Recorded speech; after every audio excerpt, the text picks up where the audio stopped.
It's Tropic Time! Hi everyone, Donna Guest here, the Lazy Scrapbooker and Creative Memories Advisor. It's time for our second installment of the Savvy Scrapbookers. Nicole, Debbie, and I have divided up the Tropic Time collection and each created a 2-page layout to show you. I've seen their layouts and they are gorgeous. And mine, being a lazy scrapbooker, I have stayed true to form and I made it as easy as possible, but it still looks great. I hope you love it. Now let's get started and I'll show you what you'll need. For my pages, these are the 4 sheets we're going to start with. The orange sheet, this blue sheet that has the dark green on the back. Then we have these 2 very colorful sheets. I'm choosing to use both this side and this side for this one. And this gorgeous sheet, I am surprisingly just going to use the lighter side as one of my background pages. Here are the tools you're going to need for these pages. Your 12-inch trimmer, the very underutilized decorative trimmer.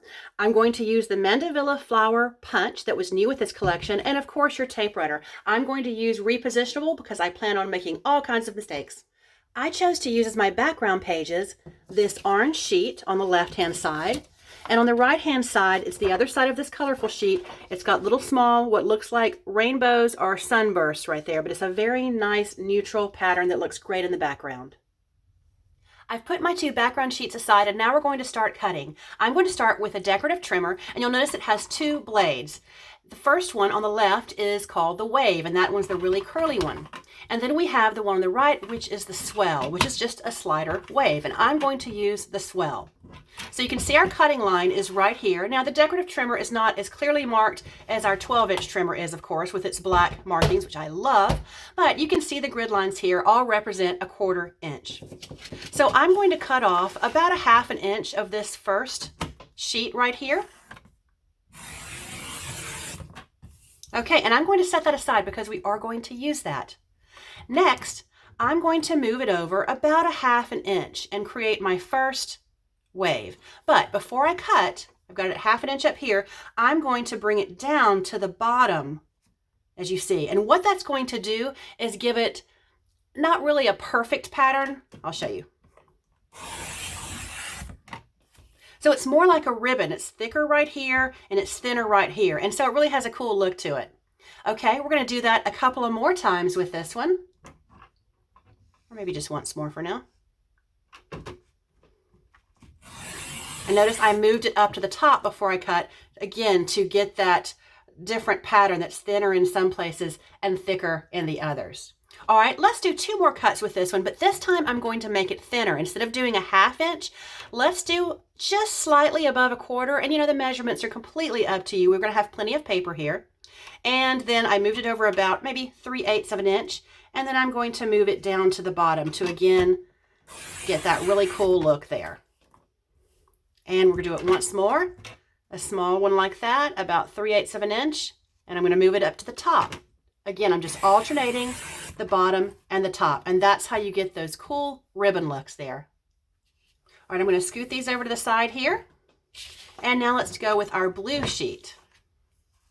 Okay, first at about a 1/2 inch, I'm going to cut off the straight side and then set this aside because we are going to use that.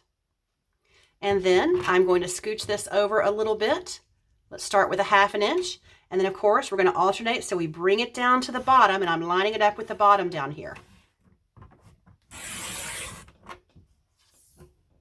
There we go. And then we're going to scoot it over a 1/2 inch to the right, and then we're going to scoot it up to the top. And cutting again, and we're getting these nice off-center ribbon patterns. Let's again make a couple of short ones we might use. So I'm going to scoot it over maybe just a little over a 1/4 inch this time, scooting it down to the bottom. I love how that looks. We'll go back up here.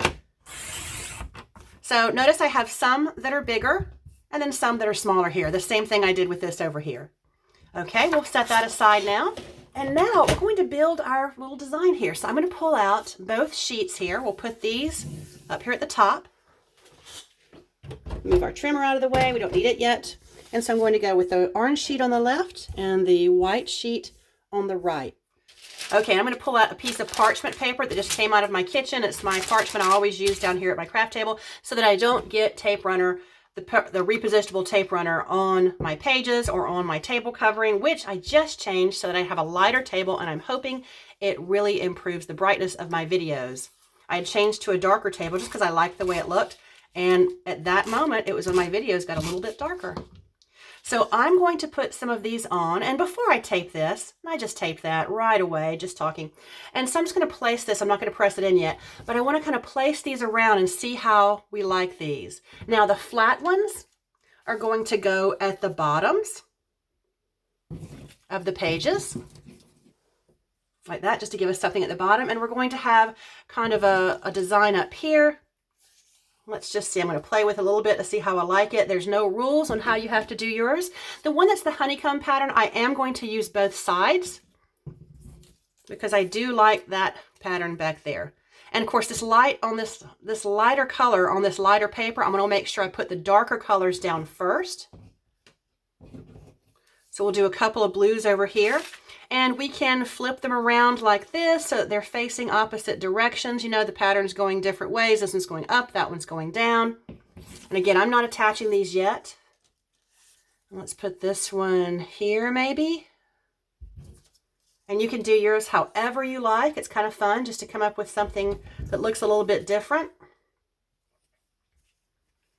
But you want them to kind of match up a little bit from the left to the right. So I'm going to play with them a little bit just to get them how I like them. I like it where it curves up like that at the top, maybe. Be sure to hit like or subscribe if you're enjoying this video so that you see all future content. Okay, I think I finally like how that looks. Now, starting from the ones that are on the bottom, I've got the fun job of attaching them all. But again, there's really no rules to this. You make it look how you want it to look. Okay, there's our first one, and I'm going to speed this up just a little bit so that it will go a little faster.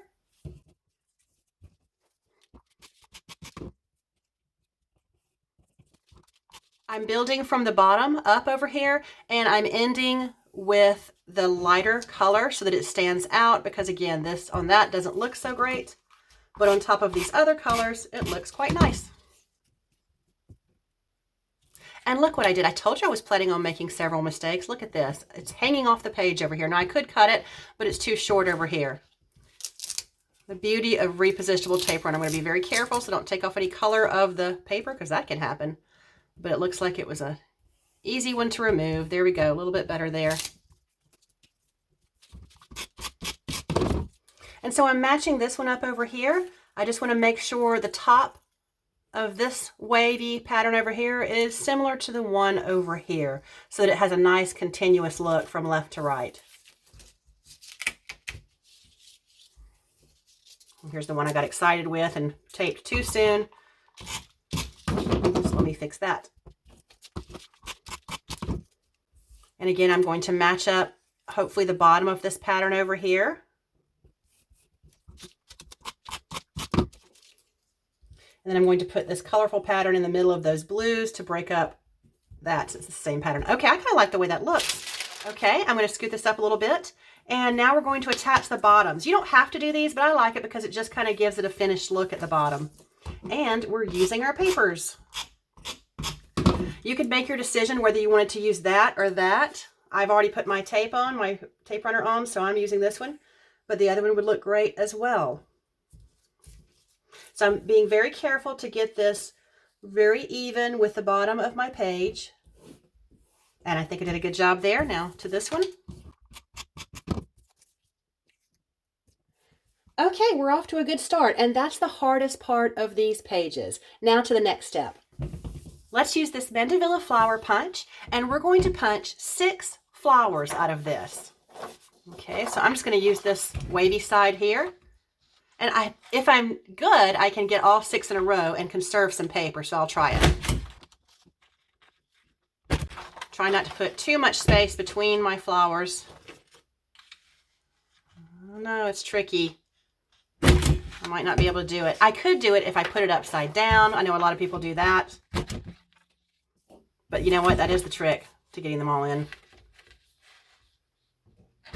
And the reason I'm doing it this way to try to conserve paper is so that I have more paper to use for my mats, for the photos.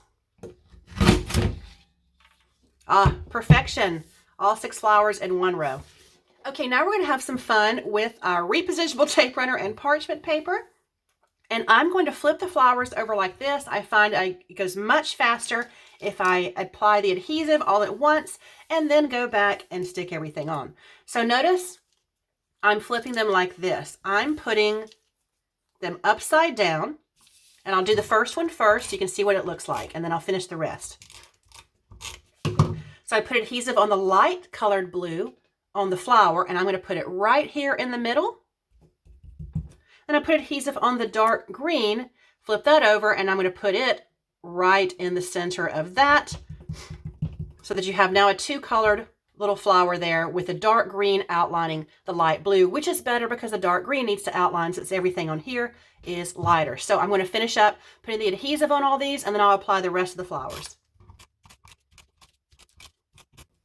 The parchment paper is really important here so that I don't get tape runner everywhere. And the repositionable tape runner is absolutely necessary. You could do these with a mini tape runner as well that dispenses the little narrow piece of tape. But I love the repositionable because I really can't make a mistake and run off the flower. All right, now we'll apply the rest of these. And I'm not one to put things on really straight. I like a little bit of crookedness in them because that hides any imperfections. I can never get something perfectly straight. But if it's crooked, it doesn't matter.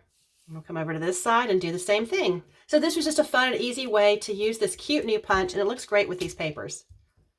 And it's going to look great with my photos. Okay, we're in the home stretch. I can put this punch away. Now all we need to do is cut our photo mats. If you want photo mats, it's your page. You can do it however you want.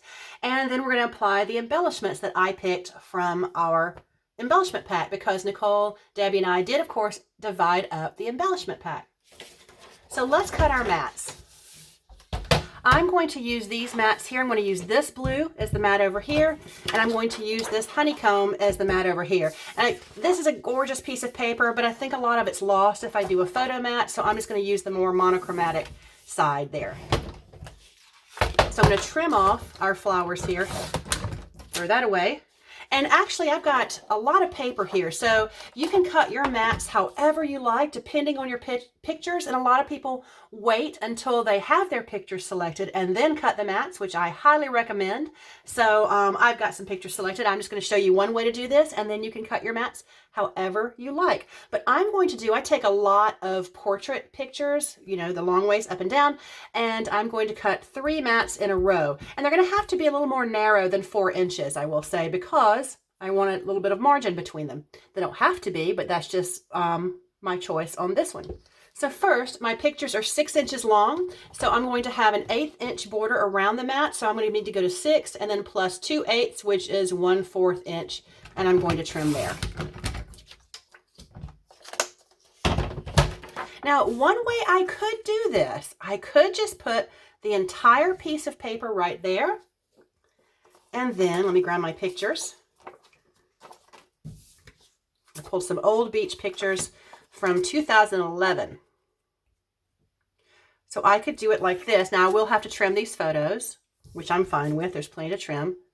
And I could put them like that. I could do like this, or I could trim them and put a margin in there. Again, that's just one way to do it right there. I'm kind of liking that. Kind of liking that. My original prototype that I made had space between them all, but as I put this down, it's kind of cool. So I'm just going to hang on to that and think about it. I'll just slide it over here. But for this one, I chose a couple of landscape photos and then one portrait photo there. So I'm going to mat those as well. And this one I'm going to cut some off of there to leave more room for embellishments and journaling. So here's a tool I did not tell you needed, but chances are you've probably got your personal trimmer handy. Now, it is always best to cut your photos with a personal trimmer versus with your 12-inch trimmer. The blade on this is not meant for photos. It will dull a little bit more quickly. The personal trimmer is ideal. So I'm going to trim some off of this pool water here to make it a little bit shorter. Okay, and I'm going to trim a little bit off of this. And just a little bit off of this here, just to give more room for my mat so a lot of the orange will show through, just a little bit more. Okay, and now we'll mat them. I'm putting, just to make sure I get the exact measurements I want, I'm going to put just a little bit of repositionable tape runner here and center that. I do that sometimes so that then I can measure my mat, and in case I'm not exactly perfect, which hey, that happens, I can then move my picture easily.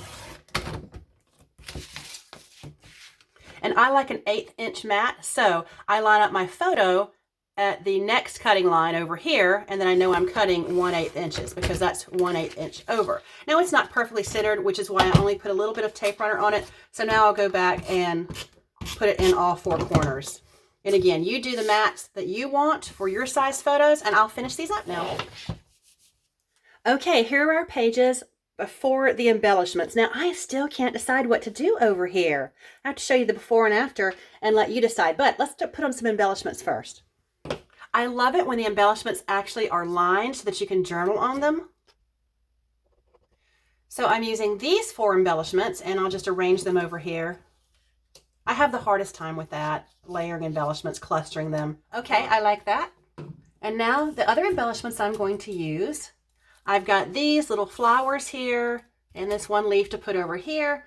I've got these cute little kayak boards or surfboards, whatever they are, and the palm tree over here.